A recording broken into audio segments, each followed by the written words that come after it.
पूरा विश्व, पूरा भूमंडल एक त्रासदी से गुजर रहा था और वह त्रासदी अभी बीती नहीं है।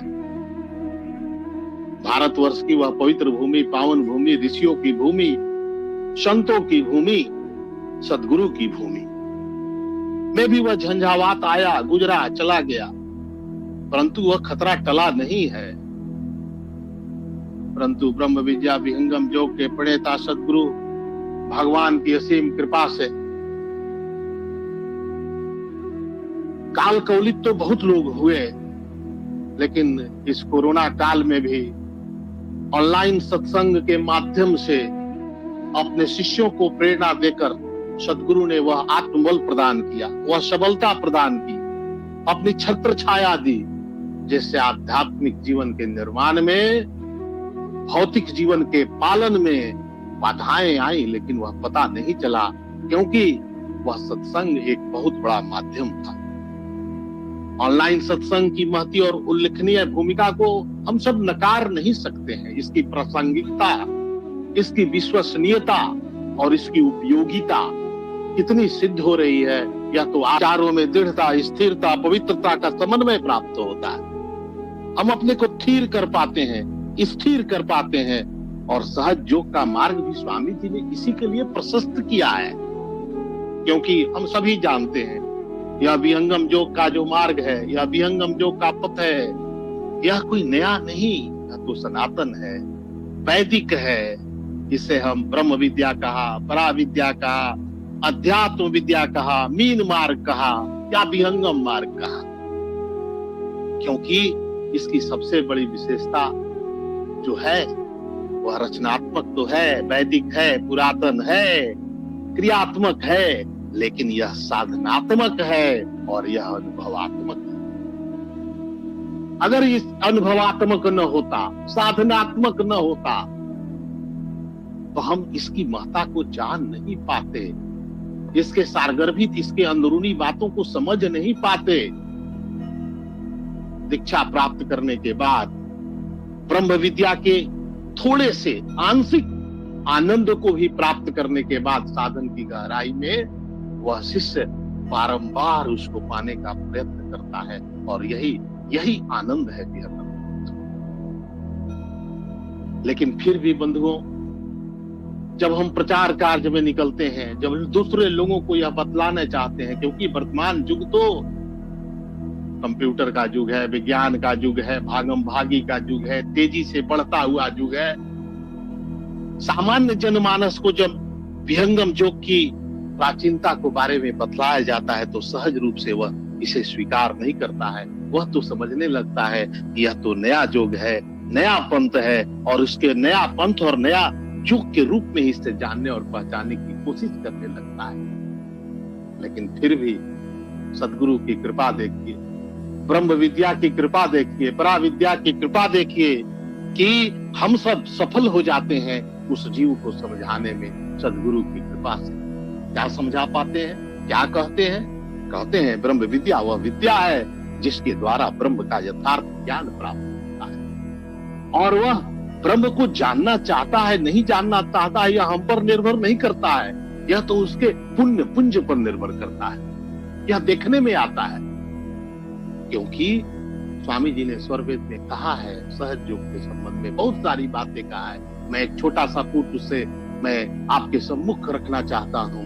सहज योग सतमार्ग है, सहज योग सतमार्ग है, परम पुरुष है देव, सद्गुरु भवतारण बने, करो चरण रज सेव। सहज मार्ग, यह सहज योग जो है यह सत्य मार्ग है, और इसको ज्यादा समझाने की आवश्यकता नहीं पड़ती है। जैसे ही सद्गुरु की फूट पड़ती है, जैसे ही सद्गुरु की आभा उस जीव पर पड़ती है, उसके थोड़े से पुण्य पुंज भी अगर मुखरित हो जाते हैं तो उसे तत्काल तत्क्षण अनुभव हो जाता है। पीड़ित जीव शांति मिले आजे, ध्वजा गीत में हम लोग गाते हैं।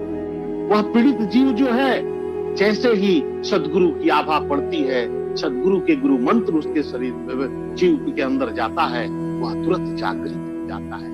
यही तो इस ज्ञान की विशेषता है।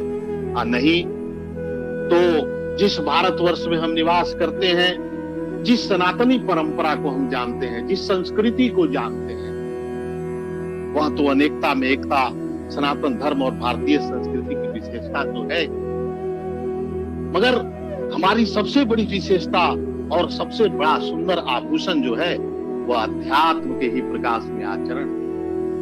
अभी मंच संचालक महोदय उसकी अच्छी चर्चा कर रहे हैं। जब तक अध्यात्म अंदर नहीं है, जब तक अध्यात्म को हम समझ नहीं पा रहे हैं, जब तक अध्यात्म को हम सुन नहीं पा रहे हैं, घटित होने की बात तो थोड़ी लंबी प्रक्रिया है, लेकिन उसको हम जब तक सुन नहीं पा रहे हैं, उसका सफल माध्यम सत्संग है, और वो भी ब्रह्म विद्या का सत्संग, जो दुर्लभ है। अध्यात्म के धरातल पर जो उतरा सत्ज्ञान है वह मानवता का कल्याण कर देता है, कर सकता है नहीं, कर देता है। आत्मिक उत्थान कर देता है और प्रेम और शांति के संदेश को सुखद एहसास करा देता है। क्योंकि जिस देश में हम रहते हैं वह अनादिकाल से भारत इस महान आध्यात्मिक विरासत के चलते विश्व गुरु रहा है। संत प्रवर बराबर कहा करते हैं, राजनीतिक लोगों के कारण नहीं, उद्योगपतियों के कारण नहीं, यह तो आध्यात्मिक गुरुओं के कारण यह विश्व गुरु रहा था, है और रहेगा। क्योंकि अभी भी ब्रह्म विद्या के अनुभव परक विज्ञान का वह मूल अस्तित्व है। विहंगम योग संस्थान ही परंपरा में पूर्ण रूपेण प्रतिष्ठित और सुरक्षित कर रहा। हम और आप उसके एक छोटा सा पार्ट है, निमित्त पार्ट। हमारी आध्यात्मिक संस्कृति परंपरा का संरक्षण का ही प्रतिफल है। मैं कहीं किसी पुस्तक में पढ़ रहा था, किसी किताब में पढ़ रहा था, तो वह दार्शनिक की किताब थी। उसमें 20वीं सदी के महान फ्रांसीसी दार्शनिक हुए थे जिनका नाम संभवतः रोमिया रोला था। उन्होंने कहा था, कोट किया था भारतवर्ष के बारे में, आध्यात्मिक परंपरा के बारे में, हमारी सनातन संस्कृति के बारे में। अगर इस धरती पर कोई एक ऐसी जगह है जहां सभ्यता के प्रारंभिक दिनों से ही मनुष्यों के सारे सपने आश्रय और पनाह पाते रहे हैं, तो वह जगह हिंदुस्तान है। यही वह देश है जहां अध्यात्म की रोशनी न केवल प्रज्वलित होती है बल्कि जीवों के अंदर डाल दी जाती है। यही वह देश है जहां सत्य, अहिंसा, त्याग, शुद्धाचार और परोपकार के शाश्वत सिद्धांत का स्रोत आध्यात्मिक आलोक में जुगों जुगों से इस भूमि पर प्रतिष्ठित है। विहंगम योग के प्रणेता सदगुरु सदाफल देव जी भगवान ने 17 वर्षों की कठोर साधना के उपरांत जो विश्व की धराधरती पर संपूर्ण भूमंडल पर यह ज्ञान दिया है, वह बहुत कठिन ज्ञान है, बहुत कठिन ज्ञान है। या भागम भागी के जौन में कौन अध्यात्म को लेना चाहता है? भाई संसार से फुर्सत किसको है जो अपने आप को जानने का वह प्रयास करे, अपने अंदर को जानने का प्रयास करे।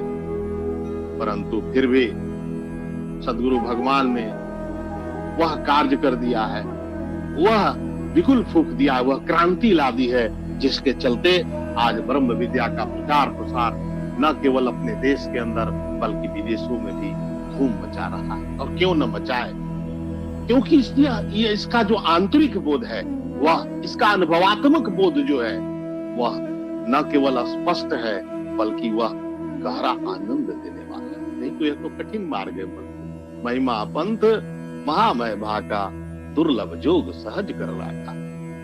यह दुर्लभ जोग है, कठिन जोग है, लेकिन इसे सहज सदगुरु ने कर दिया। और सदगुरु ने क्यों किया? क्योंकि उन्होंने यह संकल्प लिया है, संपूर्ण विश्व के जनमानस के कल्याण हेतु विहंगम योग की साधनात्मक पद्धति जन जन तक, मन मन तक पहुंचाई जाएगी। जिस विद्या के द्वारा सदगुरु के ज्ञान प्रकाश में आत्मज्ञान और तदंतर परमात्म ज्ञान दोनों प्राप्त होता है। और आत्मज्ञान जब तक होगा नहीं, आत्मसमर्पण जो होगा नहीं, और आत्मसमर्पण होगा कैसे? जब हम अपने आप को जानेंगे। अरे आत्म को जानेंगे तब तो समर्पण करें। सर्वेद की वाणी के आत्म जानन के लिए अन्य करण नहीं काज, आप को जानता सुमिरन पुरुष सका।